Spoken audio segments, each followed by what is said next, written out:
You don't actually want to be a millionaire. You don't want designer clothes. You don't want a sports car. You do not want a mansion. You want what you believe those things are going to do for you. And you want to feel how you think those things are going to make you feel. So really, at the most fundamental level, you want to be happy. And most people think being a millionaire equals being really happy. The truth is, if your happiness ever depends on attaining anything in the future, a boyfriend, money, stuff, fame, I promise you, you will never be happy. Happiness will never come from getting new things. You get short-lived pleasure from that.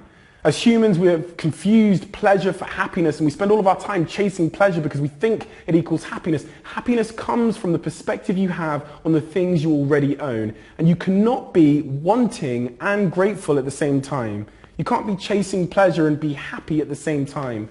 There's a human condition called hedonistic adaptation, where as humans, we believe stuff will make us happy. So we buy a Lamborghini and we get a short-term feeling of pleasure, but within days that pleasure fades. We become numb to the Lamborghini and we go in search of a faster, shinier car to give us that same hit of pleasure. Some of us spend our entire lives in the pursuit of pleasure because we've confused it for happiness, living for a holiday, chasing after the opposite sex, buying things you don't need. Every major study says the same thing. You don't have to chase happiness. You have to decide on it.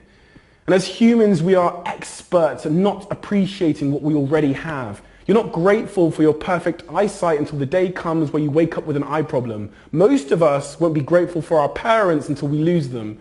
The moral of the story is if you want to be a millionaire, stop trying to be. Stop focusing on having and being more and spend all of that energy on appreciating what we already are and have.